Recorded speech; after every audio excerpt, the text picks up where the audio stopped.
యేసుక్రీస్తు శ్రేష్టమైన పోషణమైన వందనాలు చెల్లించుకున్నాను. అలాగే మాతృమూర్తులందరికీ happy mother's day. Might be మా వైఫ్ కూడా చూస్తున్నట్టున్నాను లైవ్. కొనియాడి యెహోవాను స్తుతించు. ఆ 3 షరతులు అనేవి పాటిస్తున్నారు లేదు మరి మీకు వదిలేస్తున్నాను. మరి ఎంతమంది 97 కీర్తనలు చదువుతున్నారు? అట్లీస్ట్ మంత్లీ వన్స్ అన్నా వీక్లీ వన్స్ అన్నా దీంట్లో చదవండి. అది చాలా మనకి మన జీవితాల్లో చేసే అద్భుత కార్యాలన్నీ దాంట్లోనే ఉంటాయి. అలాగే ఇంకొక మాట చెప్పాలనుకుంటున్నాను. ఇప్పుడు 7 వాగ్దానాలు లాస్ట్ టైం చెప్పాను, 3 షరతులు. మరి అదే సింపుల్ వేలో చెప్తాను. 7 సార్లు ఎవ్రీడే దేవుణ్ణి స్తుతించండి, ముమ్మారు ప్రార్థన చేయండి. 7-3 అనేది మీ జీవితాల్లో అలవాటు చేసుకోండి. 7 సార్లు దేవుని స్తుతించండి, ముమ్మారు ప్రార్థన చేయండి. సో మన జీవితంలో గొప్ప కార్యాలు మీరు అందరూ చూస్తారు. నేను లాస్ట్ టైం మరి అయిన సిచ్యువేషన్ బట్టి ఈసారి కొంచెం తొందరగా మెసేజ్ చెప్దామని కీర్తన 117 మరి యాక్చువల్గా వేరే అనుకున్నాను. మరి దేవుడు చూపించిన ఈ అధ్యాయాన్ని నేను మరి ధ్యానిస్తున్నప్పుడు అయ్యో ఎందుకు తండ్రి ఈ అధ్యాయం చదివాను, ఈ అధ్యాయం చెప్పమంటున్నారు అనిపించింది. ఎందుకంటే ఇక్కడ చూడడానికి మన బైబిల్లో అతి చిన్న అధ్యాయం ఏది? కీర్తనలు 117. మరి అతి పెద్ద అధ్యాయం రైట్ 119.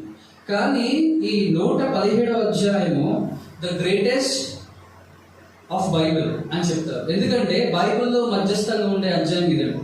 మధ్యస్థం అంటే మొత్తం మనకున్న అధ్యాయాన్ని 1189.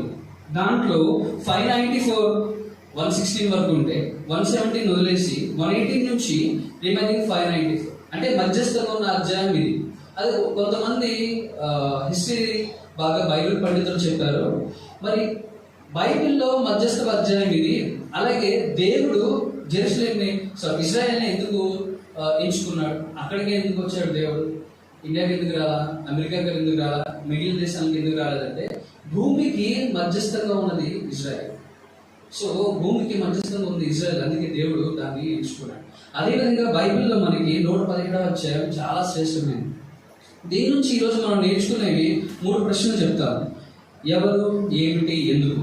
సో దానికన్నా ముందు మనం కొంచెం హిస్టరీ తెలుసుకుందాం. అసలు 117 ఎవరు రాస్తారంటే యాక్చువల్గా మనకి బిబ్లికల్గా ఎవిడెన్సెస్ లేవు. బట్ కీర్తనలు అనేవి మనకి ఏంటంటే ద ఈజిప్టియన్ హల్లెల్ అంటారు. ఈ చాప్టర్లో 113 నుంచి 118 వరకు ఈజిప్టియన్ హల్లెల్ అంటే హల్లెలూయా కీర్తన. మరి దేవుడు ఐగుప్తు నుంచి బిడ్డలందరినీ విడిపించినప్పుడు, అలాగే హిస్టారికల్ గా జీసస్ క్రూసిఫికేషన్ కన్నా ముందు కూడా ఈ పాట పాడారని మనకి హిస్టరీ చెప్తారు. చాలా మంది దైవ పండితులు బైబిల్ని చెప్పిన వాళ్ళు మరి ఈ అధ్యాయం గురించి అంత బాగా చెప్తారు. ఎందుకంటే ఇది హల్లెలూయా కీర్తనలు ఎందుకన్నారంటే పస్కా పండుగ, పెంతెకోస్తు, పర్ణశాల పండుగ ముందు ఇవి పాడుకున్నారని మనకి హిస్టరీ చెప్తుందని. అంటే 113, 114 పస్కా భోజనానికి ముందు పాడుకుంటే 117, 18 పస్కా తర్వాత పాడుకున్నారని చెప్పి మనకి హిస్టారికల్గా ఎవిడెన్సెస్ ఉన్నాయి. అలాగే మరి ఇది ఇక్కడ మనం చూస్తే యెహోవా కృప మన ఎడల హెచ్చుగా ఉన్నది, ఆయన విశ్వాస్యత నిరంతరం నిలిచును. నేను మొదటి వచనము ఎందుకు సెకండ్ టైం చదివించానంటే యాక్చువల్గా ఇదే మనకి ఇంగ్లీష్లో ఉంటుంది. చదువుని చూడండి. Praise the Lord, all you nations, praise Him, all you people of the earth, for His unfailing love for us is powerful. The Lord's faithfulness endures forever. Praise the Lord. English అనేది ఒక tricky language. ఒక పదానికి చాలా అర్థాలు ఉంటాయి. అలాగే మన బైబిల్లో మన తెలుగులో అనువదించినప్పుడు ఏంటంటే దాన్ని అర్థం చేసుకుంటే దాంట్లోంచి వచ్చే ఆ సందర్భాలు కానీ అర్థం కానీ మన తెలుగులో కంపేర్ చేసినప్పుడు కొంచెం డిఫరెన్స్ ఉంటుంది. సో ఇక్కడ ఇంగ్లీష్ ఏం కదా, praise the Lord all you nations, praise him all you people of the earth. అదే మనం తెలుగులో చూసుకుంటే కాబట్టి సమస్త అన్యజనులారా యెహోవాను స్తుతించుడి, సర్వజనులారా ఆయనను కొనియాడుడి. అన్యజనులు అంటే ఎవరు? మామూలుగా ఇప్పుడున్న జనరేషన్ అన్యజనులు అంటే ఎవరు? క్రీస్తుని ఎరగిన వారు, లేకపోతే వేరే అంటారు. కానీ అన్యజనులు అంటే వాళ్ళు కాదు. అన్యజనులు అంటే మనం. అన్యజనులు అంటే మనం అని ఎందుకు అంటున్నామంటే క్రీస్తు ఎంచుకున్నది ఎవరు? జ్యూస్ పీపుల్, యూదులు. సో వాళ్ళు చాలా ప్రత్యేకమైన వారు. అంటే ఆచార వ్యవహారాలు కానీ వాళ్ళ పద్ధతులు కానీ చాలా డిఫరెంట్గా ఉంటాయి. అంటే చాలా న్యాయబద్ధంగా ఉంటాయి. అంటే ఇప్పుడు మనకి చాలా మంది నాన్ వెజిటేరియన్ తిరిగిన వాళ్ళు ఉంటారు కదా, వాళ్ళు పాటించే పద్ధతులు అంటే సేమ్ డేటో మన వాళ్ళు అలాగే ఉంటారు. కానీ మనము అన్యులు మనం ఎందుకు చెప్తున్నామంటే, క్రీస్తు భూమికి రాకముందు వరకు మనం అన్యులు. క్రీస్తు భూమిపైకి వచ్చిన తర్వాత మన కొరకు సిలువలో ఆయన ప్రాణము పెట్టి రక్తాన్ని చిందించి వలయించి కొనుక్కొని మనల్ని యూదుల్ని మొక్కలు చేస్తారు దేవుడు. సో క్రీస్తు భూమికి రాకముందు వరకు మనం అన్యులు. క్రీస్తు భూమికి వచ్చిన తర్వాత మనందరం సమానమైపోయారు. సో ఇక్కడ క్రొత్త నిబంధనలో కూడా మత్తయి 26:30 ఉంటుందండి. అక్కడ కూడా చెప్తాడు, ఈ కీర్తనలు పాడుకుంటూ వెళ్ళారని చెప్తారు. ఒకసారి ఎవరు చదువుతారా? మత్తయి 26:30.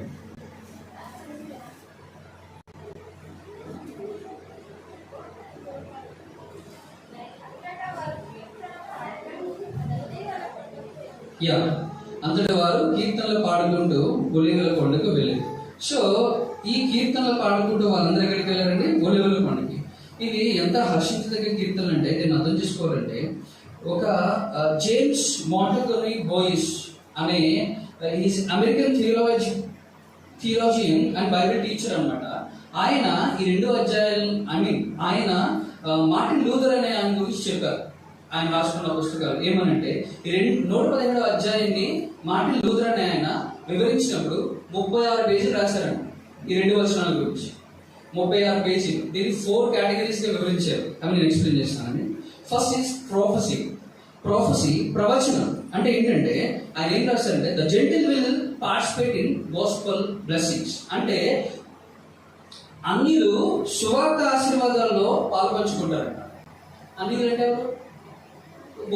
ఇక్కడ ఏం చెప్పారు? ఇక్కడ అన్యులు సమస్త జనులు ఏం చేయాలి? మనం ఒకటే చేయాలి, యెహోవాని స్తుతించాలి. సో ఆయన ఈ 4 కేటగిరీస్ లో first ప్రొఫెసీ, second one is revolution. The Kingdom of Christ is not earthly and tempered but rather heavenly and eternal. అంటే ప్రకటన, క్రీస్తు రాజ్యం భూ సంబంధమైనది కాదు కానీ పర సంబంధమైనది మరియు శాశ్వతమైనది. అండ్ ఫోర్త్ వన్ ఆయన చెప్పారు instruction. We are saved by faith alone and not by works, wisdom or holiness. ఇది నాకు చాలా ఇష్టమైంది. ఇన్స్ట్రక్షన్, ఉపదేశం ఏం చెప్పారంటే, మనం విశ్వాసం ద్వారా మాత్రమే మనం రక్షింపబడతాం. మన కర్మల ద్వారా కానీ, జ్ఞానం ద్వారా కానీ, లేదా పవిత్రత ద్వారా కానీ కాదు. మనం రక్షింపబడేది కేవలం మన విశ్వాసం. మన విశ్వాసం దేని మీద ఉండాలి? మన కొరకు రక్తాన్ని చిందించి వెలయించి కొన్న దేవుని మీద ఉండాలి. And the fourth one admonition. We should praise God for such a great salvation. అంటే హెచ్చరిక ఏం చెప్తున్నారంటే, అటువంటి గొప్ప రక్షకుని కోసం మనం దేవుణ్ణి స్తుతించాలి. సో ఆయన ఈ 117ని వివరించుకుంటూ వెళ్తున్నప్పుడు 36 పేజీలు రాసి దాంట్లో 4 కేటగిరీస్ ఇవి రాశారు. సో దాన్ని జేమ్స్ మాంట్గోమరీ బోయిస్ అని ఆయన తెలియజేశారు. సో ఈ రెండు అధ్యాయాలు ఏంటంటే ద పవర్ ప్యాక్ అధ్యాయాలు అంటారు. ద పవర్ ప్యాక్ వచనాలు అంటారు. అంటే దీంట్లో ఎంత శక్తి ఉందంటే వెళ్ళిపోతుంది, లేదంటే ఎక్కడికి వెళ్ళిపోతాం? నరకానికి వెళ్ళిపోతాం. అక్కడ అగ్ని ఆరదు, పురుగు చావదు. సో మన పరిస్థితి, అందుకే దేవుడు ఉంటాడు, మెలుగుగోండి ప్రార్థించండి. దేవుడు ప్రార్థన చేయడానికి తోటలోకి వెళ్ళినప్పుడు శిష్యులకి ఏం చెప్పాడు? మెలుగుగోండి ప్రార్థించండి. కానీ శిష్యులు ఏం చేశారు? పడుకుంటారు, నిద్రపోయారు. సో మనం కూడా ప్రతిరోజు మన జీవితంలో ముందు ప్రార్థన, ఈ దినమంతా తండ్రి కాచి కాపాడు. అలాగే మనం అందరానికి వచ్చినప్పుడు గత ఆదివారం నుంచి ఆదివారం వరకు మమ్మల్ని సజీవంలో ఉంచిన దేవా వందనాలు. ఈ రోజు మీరు ఇచ్చే ఆత్మీయమైన ఆహారంతో మమ్మల్ని మా కుటుంబాన్ని దీవించాను. అలాగే ప్రార్థనలో నేను ఏం చెప్తానంటే, మీకు వారు జరగడం వల్ల అక్కడ ఇబ్బందులు ఉన్నాయి. సో ఇజ్రాయెల్ కూడా మీరు అందరూ జ్ఞాపకం ఉంచుకోండి అనుదిన ప్రార్థనలు. ఇక్కడ పేతురు గారి గురించి ఒక సందర్భం చెప్తాను. నేను రిఫరెన్సెస్ ఏం చెప్పాను, మీకు ఒక స్టోరీలా చెప్తా, సో దట్ మీ మైండ్లో ఉండిపోవాలని చెప్పి. పేతురు గారు చాలా ఖచ్చితమైన వ్యక్తి. ఆయన ఎంత అంటే యూదులు ఎంత ఖచ్చితంగా ఉంటారో ఆయన అక్కడ ఉంటుంది. ఆయన అంటే ఒకరోజు దర్శనం వచ్చిందంట. ఆయన ఏంటంటే పైనుంచి ఒక పెద్ద తెర వచ్చి దాంట్లో క్రిములు, రకరకాల పురుగులు ఇవన్నీ వచ్చి భుజించమని చెప్పినాడు. ఏంటి నన్ను ఎందుకు భుజించమంటున్నారు, ఎందుకు నేను తినాలి అని సడన్ గా ఎవరో డోర్ కొడుతుంటే ఈ లోపల మెలుగు వచ్చేసింది. ఈ లోపల ఆ డోర్ కొట్టేది ఎవరు? ఇక్కడ నుంచి ఆయన ఎవరు డోర్ కొట్టేప్పుడు ఆ బిడ్డ వచ్చినప్పుడు ఆ బిడ్డ కంటితాడు పెట్టుకుని, నాన్న అమ్మ నన్ను క్షమించండి, ఇకపై మీరు ఏ విధంగా ఎంచుకున్నారో ఆ విధంగా బిడ్డగా జీవిస్తాను అని చాలా డిసిప్లిన్గా బతుకుతున్నాడు. బాబు వచ్చిన 2 yearsకి మాకు వచ్చిన తర్వాత మనమందరము ఏకగ్రతగా అయిపోయి ఆయన బిడ్డలం అయిపోయి. అందుకే నా తండ్రి ప్రార్థించుకుంటాం, నా తండ్రి నన్ను చూచుచున్న దేవా అని ఆయనకి జ్ఞాపకం చేసుకుంటూ ఉంటాం. సో జీవితాలను మార్చుకున్నారు. మరి మార్చుకుని మన డైలీ ప్రభువులో ఎవ్రీ సండే పాల్గొంచుకుంటాం. కానీ అనుదిన జీవితంలో ఏర్పడే సమస్యలు మనల్ని ప్రభువుకు దూరం చేస్తున్నాయా లేదా అని నైట్ పడుకునే ముందు ఒకసారి క్రాస్ చెక్ చేసుకుంటాం. మనం క్రాస్ చెక్ చేసుకోవాలి. అందుకే ఇక్కడ దేవుడు క్లియర్గా అందరూ చెప్తాడు, యెహోవా కృప మన ఎడల చాలా హెచ్చుగా ఉందంట. యాక్చువల్గా అది 2వ వచనం అయ్యి 1st వచనం ఏమంటే, కాబట్టి సమస్త అన్ని జనులారా యెహోవాను స్తుతించుడి, సర్వజనులారా ఆయనను కొనియాడుడి, యెహోవాను స్తుతించుడి. ఇది చేయడం వల్ల మనం ఏమవుతుంది, ఆయన కృప మన ఎడల హెచ్చుగా ఉండి ఆయన విశ్వాసత మనపై నిరంతరం నిలుస్తుంది. ఈ నిరంతరం నిలిచడం వల్ల ఏమవుతుంది, మన జీవితాల్లో దేవుడు చేసిన గొప్ప కార్యాలు మనం ఎప్పుడు మర్చిపోకూడదు. అలాగే ఇక్కడ ఈ హల్లెలూయా కీర్తనలు అనేది ఏం తెలియదండి. మత్తయి 26:30 ఉంటుంది, అంతటి వారు కీర్తనలు పాడి ఒలివ కొండకు వెళ్ళారు. మార్కు 14:26 ఉంటుంది, అంతటి వారు కీర్తనలు పాడి ఒలివ కొండకు వెళ్ళారు. ఈ కీర్తనలు పాడడం వల్ల వచ్చిన ప్రయోజనం ఏముంది? వాళ్ళకి ఏం ప్రయోజనం ఉంది? ఇశ్రాయేల్ జనాంగం ఎక్కడి నుంచి తప్పించబడింది? 40 years వాళ్ళు నడిచిన ప్రాంతం. లాస్ట్ టైం నేను 91 కీర్తన చెప్పినప్పుడు అప్పుడు ఒక ప్లేస్ ఉంటుంది, అక్కడెక్కడ ఎగిరే పాములు, కొండల మీద దొంగలు, విషసర్పాలు. సో ఆ జర్నీ స్టార్ట్ అయినప్పుడు, ఒక చోట నుంచి జర్నీ స్టార్ట్ అయినప్పుడు ఎండ్ పాయింట్కి 2 చెక్ పాయింట్స్ ఉంటాయి. ఎంతమంది బతుకున్నారు, ఎంతమంది బతుకులేరు. అదే ప్రాంతంలో చెప్పులు లేకుండా ముసలి వాళ్ళని, పిల్లల్ని, పెద్దల్ని, ఆడవాళ్ళని, మగవాళ్ళని దేవుడు నడిపించారు. పాలు తేనెలు ప్రవహించి దేశంలో నడిపించారు. మరి నడిచినప్పుడు ఎన్నిసార్లు దేవుని శోధించారు అందరూ? చాలాసార్లు. ఎర్ర సముద్రాన్ని 2 పాయలుగా చేసిన దేవుడు, బండను కొట్టగా మంచినీళ్ళు పంపించిన దేవుడు, ఈ రోజు మనల్ని సజీవ లెక్కలో ఉంచిన దేవుడు. బైబిల్ మనం పుట్టక ముందే బైబిల్ అందరూ రాశారు. ఇక్కడ ఉన్న వాళ్ళ గురించి చెప్తున్నాను. దీంట్లో ఏది కరెక్ట్, ఏది చెడు, ఏది మంచి, ఏది చెడు, మనం డైలీ ఏది చేస్తే దేవుణ్ణి మనం వెతకగలం, దేవుని సన్నిధికి వెళ్ళమని అన్ని క్లియర్గా దీంట్లోనే ఉన్నాయి. ఈ 1189 అధ్యాయాల్లో ఉన్నాయి. అలాగే మనము చదువుకునే పుస్తకాల్లో ఒక చాప్టర్ చదువుతున్నప్పుడు అది ఆ చాప్టర్కి లింక్ అయి ఉంది. కానీ మన బైబిల్ ఆదికాండంలో స్టార్ట్ చేసామంటే ప్రకటన గ్రంథం వరకు మొత్తం అన్ని ఇంటర్లింక్స్. సో మన జీవితం ఎలా ఉండాలి, ఎలా ఉండకూడదని దేవుడు ఆల్రెడీ చెప్పాడు. నన్ను ఇలా ఉండండి, మీరు పరలోకంలో రావాలంటే ఇలా ఉండండి అని దేవుడు చెప్పాడు. ఆయన చెప్పింది ఏం లేదు. లాస్ట్ టైం నేను 91 కీర్తనలు చెప్పినప్పుడు ఏం చెప్పారు దేవుడు? సర్పాల నుంచి, విష సర్పాల నుండి, పాపాల నుండి, రోగాల నుంచి, రొస్టుల నుంచి, అన్నిటి నుంచి దేవుడు మిమ్మల్ని కాపాడాలంటే ఆయన మనం ఏం చేయాలి? ప్రేమించాలి, ఆరాధించాలి, స్తుతించాలి. ఈ 115 కూడా అంతే. సో ఇక్కడ మీకు ఇందాక చెప్పాను కదా, ఎవరు, ఏమిటి, ఎందుకు అనేది. ఫస్ట్ ఎవరు, దేవుడు ఎవరి గురించి చెప్తున్నాడు ఇక్కడ? యెహోవాను స్తుతించుడి, సమస్త జనులారా యెహోవాను స్తుతించుడి. అంటే ఇక్కడ ఇద్దరు గురించి చెప్తున్నాడు. ఫస్ట్ పాయింట్ ఎవరు అంటే దేని గురించి చెప్తున్నాడు అంటే ప్రభువు, జనం. ఎవరున్నారు ఇక్కడ? యెహోవా, జనం. సర్వజనులారా లేదా అన్ని జనులారా ఎవరిని? ప్రభువుని స్తుతించాలి. సో ఇక్కడ జనములు అంటే అన్ని జనులు, సర్వజనులు అందరూ వస్తారు. కానీ దేవుడు భూపైకి వచ్చిన తర్వాత మనల్ని ఏం చేస్తాడు? ఈక్వల్. మనం అందరం ఈక్వల్, సర్వజనులు అయిపోయాం. అయినా సరే సర్వజనులుగా ఉన్న మనలో హెరోకకు తలంపులు కానీ, క్రియలు కానీ, ఆలోచనలు కానీ మనం అన్నులుగా పడేసినాయా లేదా? అది కూడా మనము దేవుని సన్నిధిలో నిలబడి మోకరించి క్రాస్ వెరిఫై చేసుకోవాలి. ప్రతిరోజు యుద్ధమే. నేను ఒకటి నమ్ముతున్నాను, పుట్టిన మొదలుకొని చనిపోయేంత వరకు ఏ ఏజ్ వచ్చినా ఎవ్రీడే ఇస్ ఏ బ్యాటిల్. ఆ బ్యాటిల్లో నీకు ముందున్న ఆయుధం ప్రార్థన, ప్రయత్నం. ఆయుధాన్ని పట్టుకుని నువ్వు ముందుకెళ్ళావా, విజయమే. దేవుని సన్నిధికి వెళ్ళేంత వరకు విజయమే. Everyday is a battle. So ఆ బ్యాటిల్ని మనం సింపుల్గా ఏం చేయాలి? ఏ సైడ్ ముందు పెట్టుకుని వెళ్ళిపోవాలి. నీ భారం నా మీద మోపమని చెప్పాడు దేవుడు. ఇప్పుడు పిచ్చుకులు ఇవన్నీ ఏంటంటే పనులు చేస్తాయా? వాటినే దేవుడు ప్రతిరోజు పోషిస్తున్నాడు. మనల్ని మనం ఏ స్థితిలో ఉన్నా, ఏ పరిస్థితుల్లో ఉన్నా దేవుడు మనల్ని ఏం చేస్తున్నాడు? కంటికి రెప్పలా కాపాడుతున్నాడు. నీకు ఆపద వచ్చింది నేనే పడిపోతున్నావా, దేవుని స్తుతించు. నీకు బలహీనత వచ్చిందని పడిపోతున్నావా, దేవుని స్తుతించు.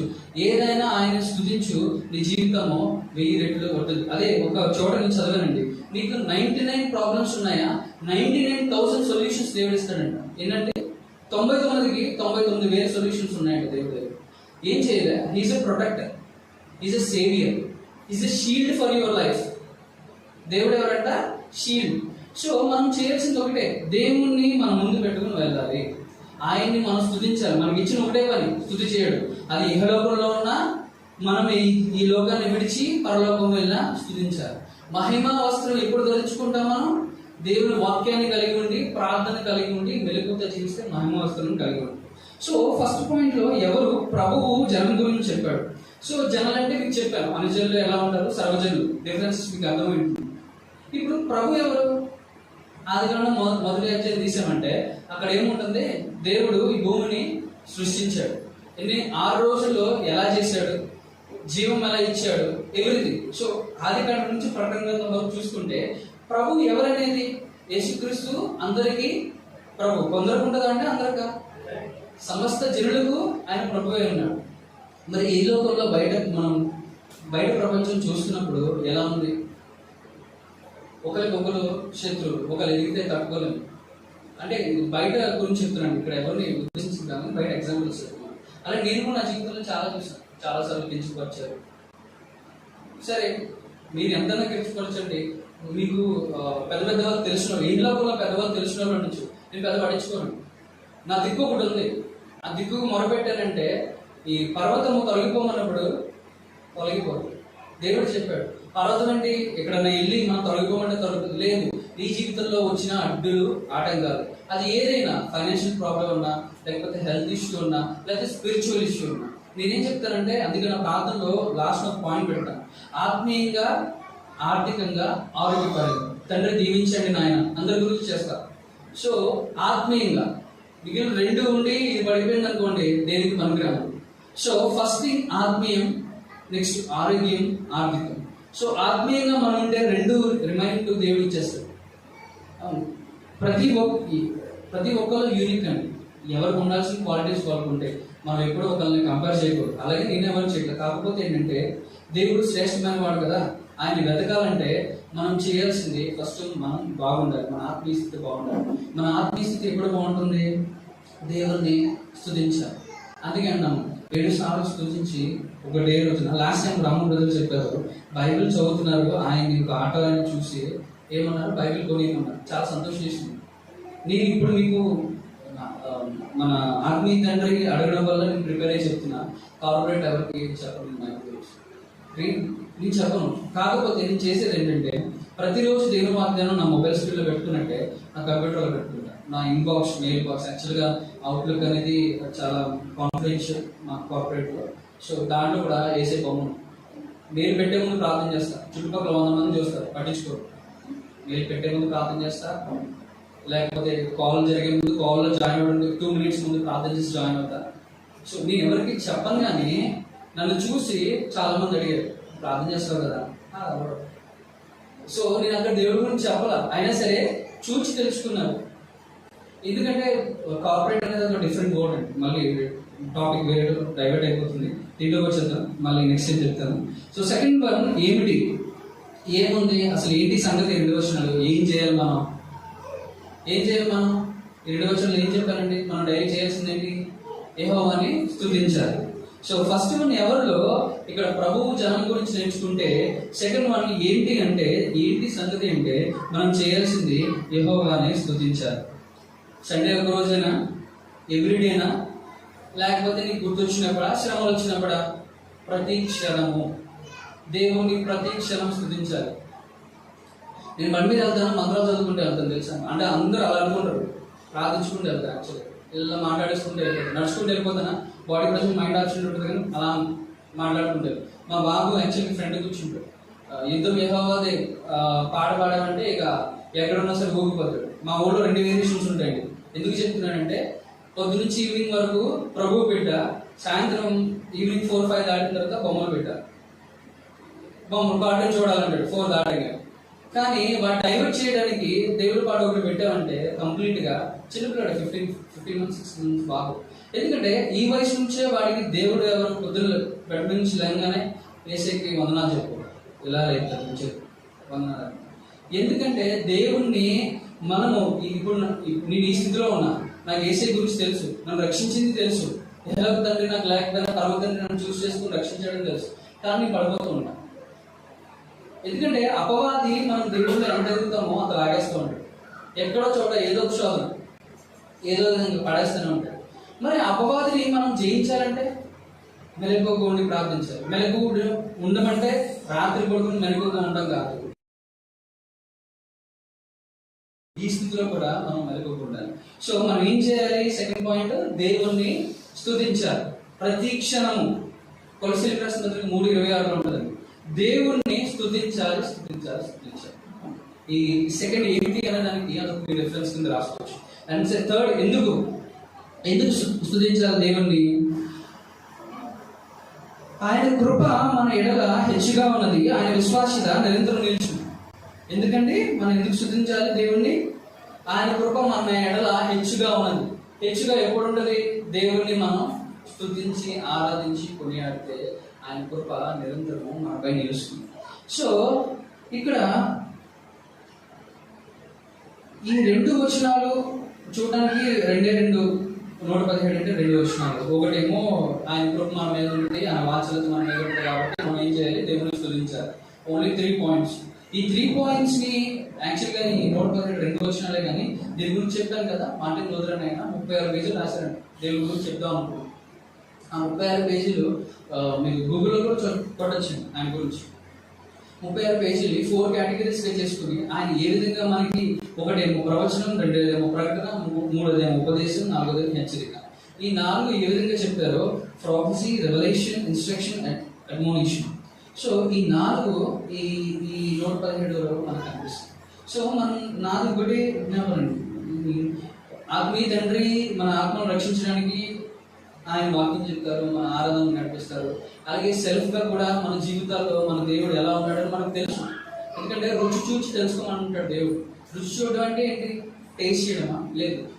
స్పిరిచువల్గా నువ్వు దేవుని రుచి చూస్తే యెహోలోకంలో దేవుడు నిన్ను ఆశీర్వదిస్తాడు, అభివృద్ధి పరుస్తాడు. సో నాకు తెలిసి నాకు ఇచ్చిన టైం కవర్ చేసుకుంటున్నా. సో దేవుని కృప మన మీద ఎప్పుడూ ఉండాలని నేను కోరుకుంటాను. మరి ఈ 117 కూడా 90 కీర్తన నేను ఎట్లా చెప్పాను. నెక్స్ట్ టైం నేను మీకు అందరికీ బైబిల్లో కొన్ని ఫోన్ నెంబర్స్ ఉంటాయి, అవి చెప్తాను. క్లియర్గా ఇన్స్ట్రక్షన్స్తో సహా చెప్తాను. నెక్స్ట్ ఆ ఫోన్ నెంబర్స్ ఏంటి, ఒక్కొక్క సిచ్యువేషన్కి ఒక్కొక్క ఫోన్ నెంబర్ ఉంటుంది, అవి మీకు డీటెయిల్గా చెప్తాను. సో 117 మనకి సారాంశం ఏంటంటే, దేవుని కృప మన ఏళ్ళ హెచ్చుగా ఉండాలంటే మనం ఏం చేయాలి? యెహోవాను స్తుతించాలి. సో మనము బైబిల్లో ఉన్న హిస్టారికల్గా మనకి ఇజ్రాయెల్ జనాంగం ఏం చేస్తారు? కీర్తనలు పాడారు. ఈ కీర్తనలు ఏమని పాడారు? ఎందుకు పాడారు? దేవుణ్ణి స్తుతించు. స్తుతి చేయుట మనకెంతో శ్రేయస్కరం. స్తుతి చేయడం మనకెంతో శ్రేయస్కరం. సో ఈ 3 మాటలనే గుర్తుపెట్టుకోండి. ఎవరు, ఏమిటి, ఎందుకు. ఎవరంటే మొదట్లో దేవుడును సర్వజనులు, అనుజనులు, జనులు అందరూ ఉంటారు. సో అనుజనులు అనేది క్రీస్తుకు ముందు, అనుజనులు ఇప్పుడు సర్వజనులు అనేది క్రీస్తు భూపాయికి వచ్చి మన అందరినీ ఈక్వల్ చేశాడు. అలాగే అంతకుముందు ఇంకొక విషయం చెప్తాను. బలులు బైబిల్లో మీరు చాలా మంది చదువు ఉంటారు. బలి ఇచ్చి అంతకుముందు పాపాన్ని కడిగేవారు. తర్వాత బలి ఇప్పుడు ఎందుకు ఇవ్వట్లేదు మనం? ఎందుకంటే క్రీస్తు ఆల్రెడీ పాపం ఎరుగని రక్తం మన కొరకు చిందింపబడి ఆల్రెడీ దేవుడు మనల్ని పవిత్రం చేస్తాడు. 2 things. ఒకటి సర్వజనులు చేశాడు, 2 పవిత్రులను చేశాడు. కాబట్టి ఇకపై నిన్ను నువ్వు తగ్గించుకోమంటే నేను చాలా మందిని చూసా, అయ్యో తండ్రి ఇది చాలా నీచుడి, నికృష్టుడి, పాపిని, అవివేకిని, అజ్ఞాని. మరి అదే బైబిల్ చెప్తుంది, నిన్ను నువ్వు దూషించుకోకు. తగ్గించుకోమంటే ఏంటి? నువ్వు చేసే పనుల్లో ప్రేమ కలిగి ఉండాలి. బైబిల్లో ఏమంటది? అన్నింటికన్నా శ్రేష్టమైనది ప్రేమ. అండ్ మీకు ఇంకో విషయం చెప్తారండి, చాలా మంది యెహోలోకంలో ఉన్న పీపుల్ ఈ చెంప కొడితే, ఈ చెంప చూపించు, ఇవి అన్నీ త్రూ బైబిల్ ద్వారా వాళ్ళు నేర్చుకున్నారు. గంటాపదంగా ఎవిడెన్స్ వస్తున్నాను. దేవుడు చెప్పిన మాటలే ఈ లోకంలో చెప్పి చాలా మంది గొప్పవారయ్యారు. అలానే నేను ఎవరు కించపరచట్లేదు, కానీ దేవుడు వాళ్ళకి ఇచ్చిన జ్ఞానాన్ని బట్టి. అలాగే బల్బు వెలిగించారు కదా, ఎవరికి బల్బు వెలిగించింది? రైట్. ఆయన జీవితం ఎలాగే వెలిగింపబడింది? బైబిల్ నా జీవితాన్ని వెలిగిస్తే నేను బల్బులు వెలిగించాను అంటాడు. మీకు ఎప్పుడైనా ఖాళీ ఉన్నప్పుడు స్మార్ట్ ఫోన్ చాలా మంది దగ్గర ఉంటాయి కదా, ఇవి చూడండి. బిబ్లికల్గా అంటే బైబిల్ ప్రకారంగా కొన్ని స్టోరీస్ మీరు కొడితే తెలుగులో గూగుల్ చేస్తే మీకు టైంపాస్ అవుతుంది. యెహోవాని పట్టుకోవడం కన్నా ఆయన గురించి మనం చనిపోయేంత వరకు తెలుసుకోవడం లేదు. అండ్ ఎవ్రీడే మన బైబిల్ కొత్తగానే ఉండదు. ఎవ్రీడే నాకు మా మేనమ్మ అలవాటు చేసింది. క్రిస్టియన్ ఫ్యామిలీలో పుట్టాను, మేనమ్మ బాగా అలవాటు చేశారు ఎవ్రీడే. యాక్చువల్గా కొన్ని విషయాలకి ఆయన ఇన్స్పిరేషన్ అనమాట. అలాగే ఆత్మీయ తండ్రులు కూడా చాలా మంది ఉన్నారు. మన తండ్రి కూడా వన్ ఆఫ్ ద ఆత్మీయ తండ్రి. ఆయన ఇచ్చిన అవకాశం నేను ఇప్పుడు సద్వినియోగం చేసుకుంటాను. సో వీళ్ళందరూ మనల్ని చాలా ప్రోత్సహిస్తారు. మన ఆత్మ చనిపోయేటప్పుడు రక్షింపబడాలని చాలా ప్రోత్సహిస్తారు. సో వాళ్ళ ప్రయత్నం వాళ్ళు చేస్తారు, కానీ మన ప్రయత్నం మనం చేయాలి. ప్రార్థన ప్రయత్నం ద్వారా మన జీవితాన్ని బాగు చేసుకోవాలి. మనం చేయాల్సింది ఒకటే, దేవుని స్తుతిస్తే ఆయన మన జీవితాన్ని బాగు చేస్తాడు. మరి ఇక్కడ ఉన్న ప్రతి ఒక్కరు విన్న వాక్యాన్ని బట్టి కానీ, లేకపోతే ఈ ఆరాధన అయ్యేంత వరకు కానీ ప్రతి ఒక్కరు మెలుగుకొని ప్రార్థించండి. అంటే మీకు మెలుగుగా ఉండట్లేదు అంటే ఉన్నాం, కానీ మన ఆత్మ కూడా, శరీరము ఆత్మ రెండు మెలుగుకుంటారు. శరీరం కృషించిన నీ ఆత్మ వెలుగై ఉంటే నువ్వు పడినా సరే నిగిసి దేవుని సన్నిధికి రాగలవు. సో దేవుని మెలుగుతో ప్రార్థించి ఆయన నామాన్ని మీరు అందరూ స్తుతించాలని కోరుకుంటున్నాను. చిన్న ప్రార్థన చేసుకున్నాను.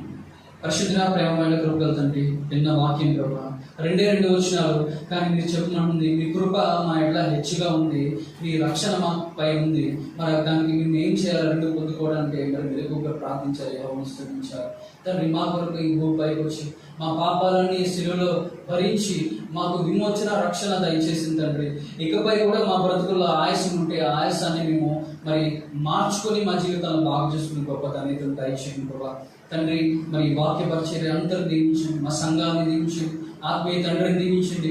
ఇకపై ఎన్నో ఆత్మలను రక్షించి గొప్ప కృపా కటాక్షం ఆయన తోడుగా దయచేయండి.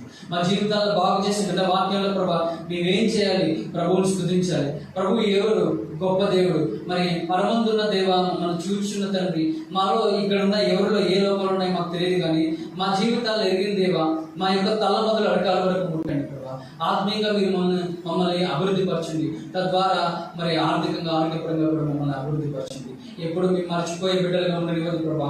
ప్రార్థనాత్మతో, ప్రార్థన శక్తితో మెలుగుగా జీవించే బిడ్డలుగా ఉంచి మా జీవితాలను బాగు చేసి మరి మీ సన్నిధిలో మీ వాక్యాన్ని పంచుకుని గొప్ప ధన్యతను దయచేసినందుకు వందనాలు చెల్లించుకుంటూ మీ కృపా కటాక్షలు ఎల్లప్పుడూ మాపై ఉంచి మీ కృపను మమ్మల్ని భద్రపరిచి రక్షించి కాపాడి నిలబెట్టమని త్వరలో రానాయన యేసుక్రీస్తు శ్రేష్టమైన నామంలో, పూజింపమైన నామంలో ప్రార్థించుకుని వేడుకుంటున్నాను పరమ తండ్రి. ఆమేన్.